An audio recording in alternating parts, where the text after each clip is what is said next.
Alright guys, I got an interesting fun fact for you as I start this review. I was this close to meeting the two leading stars of this film in person on set. So close, guys. So close. Anyway, hey there guys, what's up? It's Autobot Mike 18 here, back with another movie review. Guys, as I may have mentioned this, I am going to be throwing a rapid amount of movie reviews at you over the next week and a half or so in order to prepare for my top 10 list of the best movies of the year. It's one of my favorite times of the year. In order to get that list together, I want to make sure I see all the movies I wanted to see. So I'm going to be giving you a bunch of movie reviews, and one of them is for this film. The movie I'm going to be reviewing today, guys, in this video is called Still Alice.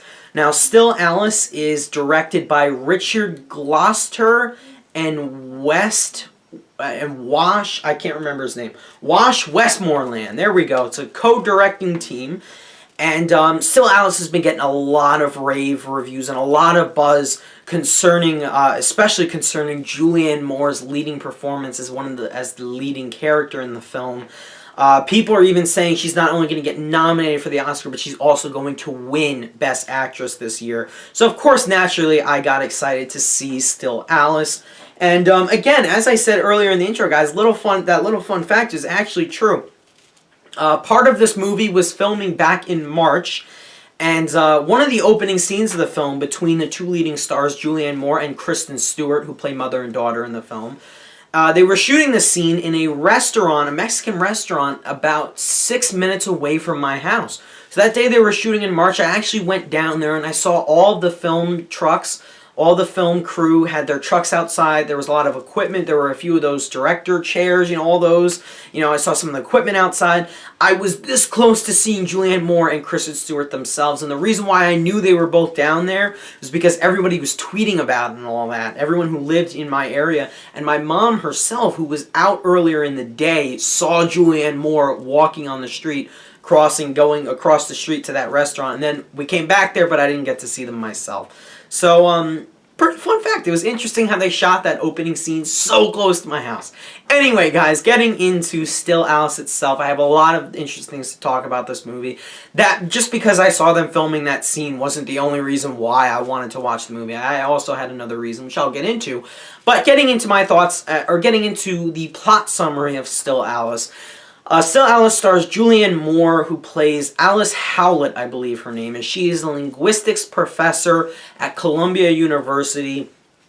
She's written books. She's a very intelligent woman. Now, early on in the film, she is diagnosed with a disease known as early onset Alzheimer's, which, in case you guys don't know what that is, it is a disease that takes your mind away, in a sense. You start to forget things. You start to forget names, people, places. You forget everything. But thankfully, Julianne Moore's character has early onset, which means it is gradually going to get worse and worse as it progresses. When it starts off, it's not going to be that bad, but it will only get worse. And the shocking thing is that everybody's shocked about is that she's only 50 years old, and it usually happens to the elderly. Anyway, with that said, Julianne Moore's character develops this disease and slowly but surely begins to forget words, phrases. At one point she's jogging, forgets her entire location, something that she's very familiar with. She forgets Columbia University where she was jogging. She begins to forget appointments that she has with other people. She begins to forget friends, and at one point in the film she even begins to forget members of her own family, as these family members have to deal with this and cope with the fact that their wife and their mother has just received Alzheimer's disease. Alec Baldwin plays Julianne Moore's husband in the film, and Kristen Stewart plays her daughter, and the two of them sort of have an estranged relationship going on, Julianne Moore and Kristen Stewart, because of Kristen Stewart's career path decisions. And that, my friends, is the plot summary behind Still Alice. Now, what can I say about this film, guys? It's a film about Alzheimer's, which is a storyline that isn't really touched upon most nowadays, mostly in Hollywood. It's actually never. I don't think I've seen a film made about Alzheimer's. Of course, they've done documentaries and stuff like that, but I've never seen a film where a patient has contacted Alzheimer's. Maybe one or two, but this one is the focus of this movie. And it's a really tough thing to explore in film, because mainly elderly people get it. But young people around 50s, their age, that 50 age mark, can get the disease. And that's exactly what happens to Julianne Moore's character in this film, because she's 50 and she receives it. Now, guys, in my opinion, Still Alice is one of the most heartfelt, heartbreaking movies I've seen all year. It's also one of the most natural and realistic and genuine movies I've seen all year, in that its depiction of Julianne Moore, who has Alzheimer's, is flawless, in my opinion, and it never felt fake. That's something that I'm always going to look back on in regards to Still Alice, even when I'm making my top 10. Not saying this is going to crack that list, but it just may crack my honorable mentions, just because of how heartfelt and how genuine it was, and how, as I was watching this film, there was not one point where family members get together and they're grieving, or they're saying things, or they're fighting over this, the fact that Julianne Moore has Alzheimer's. Not one point did I say, that feels fake. Oh, it feels like that this whole love, this relationship between this family is forced, and that this whole depiction of Alzheimer's is fake. Never once did I say that. Never once did it feel inaccurate. The movie is completely accurate. The movie is, without a doubt, genuine, and it never felt unnatural. It never did, and that's what I loved about Still Alice. Now, one of the reasons why, as I said, guys, earlier in the video, one of the reasons why I wanted to see the movie was because part of it was shot near where I live. But here's the main reason why I was so excited to see this film, especially when I heard what it was about. Somebody close in my life, actually, doesn't have Alzheimer's, but they do have a form of Alzheimer's that isn't as bad as Alzheimer's, and it's called dementia. It's another disease that makes you forget, and basically renders your mind, and you've completely lost your whole entire thought process. You can't do your own actions. You can't do things for yourself. And this person who unfortunately has this in my life is my last grandparent, my grandmother. And I still see her. I still visit her. I still love her the same as I did before she got dementia.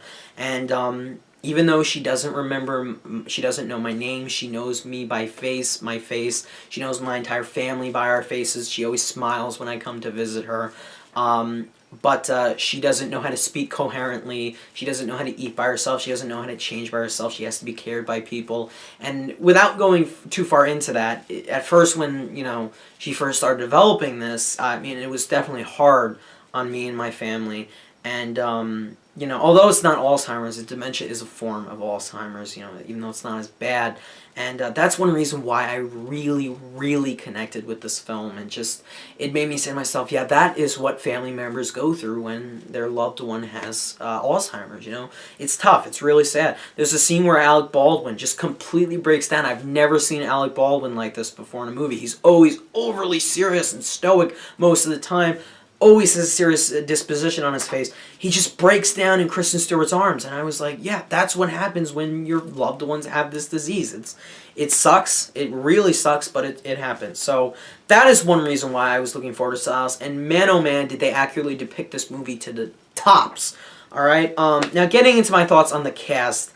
Cast is just absolutely incredible, and again, as I said, Julianne Moore is without a doubt worthy of the Oscar nomination and even possibly the win for her role in this film. Honestly, if she wins, I will not be surprised. She just might have given the best performance I've seen from an actress in 2014, without a doubt. And it's mainly because of just how well her portrayal of this patient with Alzheimer's is. The fact that in the beginning of the movie she's all clean, she's organized, she looks attractive, and not saying she doesn't look attractive by the end of the film, but to just see her descent and to just see her hair an entire mess, her stuttering her words by the end of the film in the final scene, she can't even speak coherently.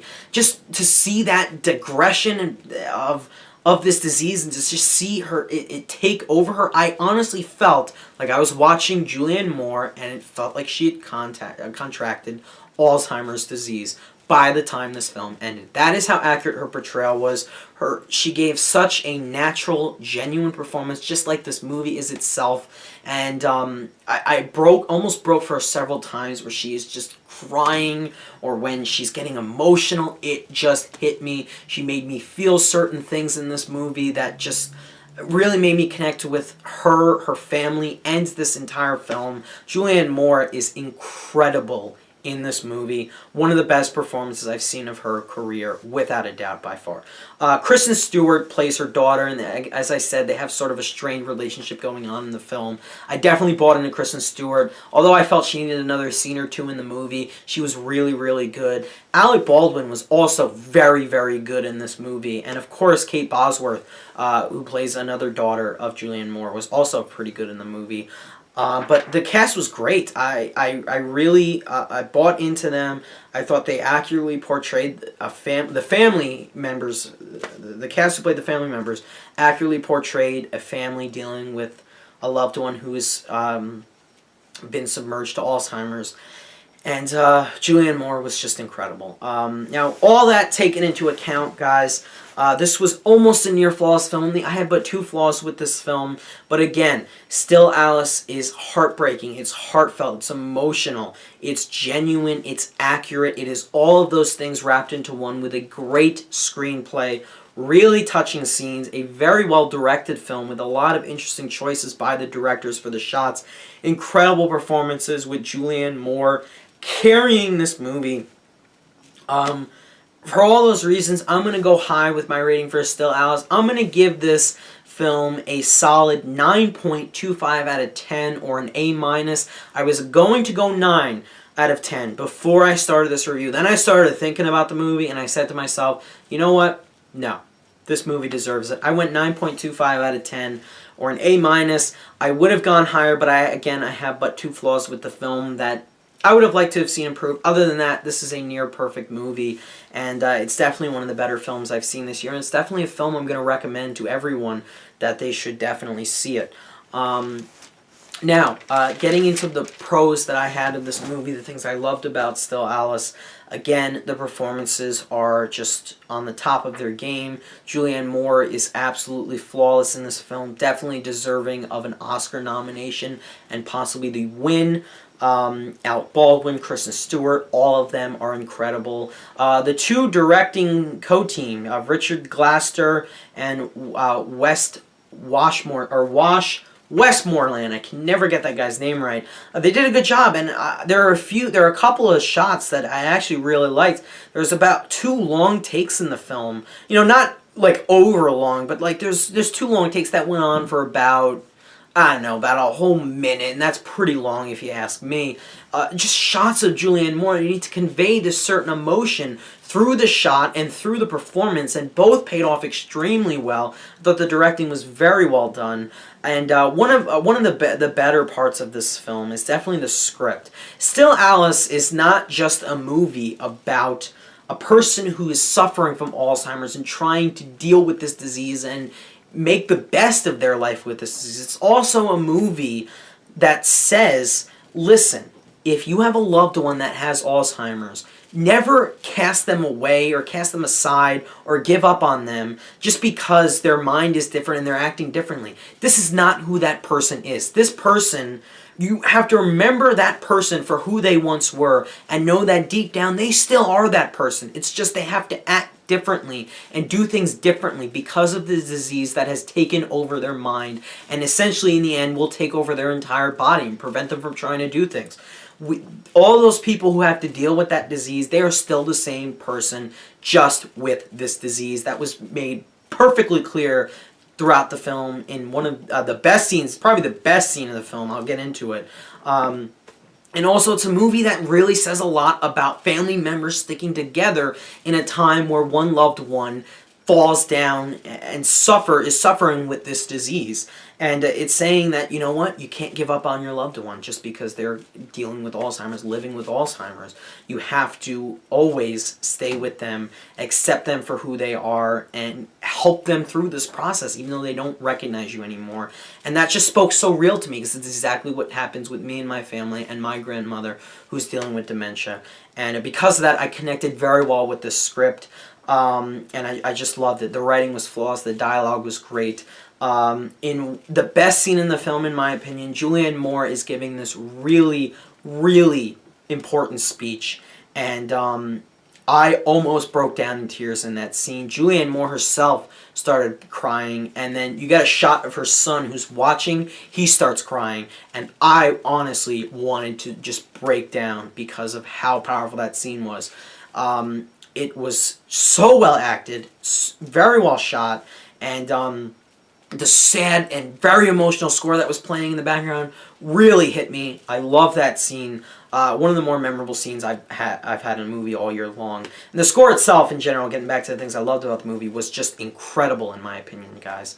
So with all of that being taken into account, I really, really love this movie and was definitely affected by it. It definitely touched me, definitely hit me in all the right places, and made me feel very emotional by its finale. My only two flaws with the film is that I feel it was a little too short. It clocks in about 90 minutes. I felt there could have been another 10 minutes added onto the film. And also, I honestly, while I thought Kristen Stewart was good, and that's very rare of me to say that Kristen Stewart is good in a movie because she's usually not, she was good in the film, but I felt there wasn't enough scenes between her and Julianne Moore's character. And in order for me to fully care about the relationship, I would have loved to see her too, but that again ties into the fact that this movie needed to be about 10 minutes longer. It was a little too short. Other than that, guys, this is a near-perfect movie. I highly recommend it to anyone who loves great performances like in anything. You will love Julianne Moore's performance in this, especially if you have a family member suffering from Alzheimer's or any form of dementia. Definitely highly recommend this film to you. I think you're going to connect with it, and I think you better bring a box of tissues to it as well. 9.25 out of 10 for me, or a solid A-. Guys, if you have seen Still Alice, what did you think about it? Let me know down below in the comments your thoughts on it. I highly recommend it to anyone who hasn't seen it. Thanks so much for watching, guys. I will see you in my next video. Bye.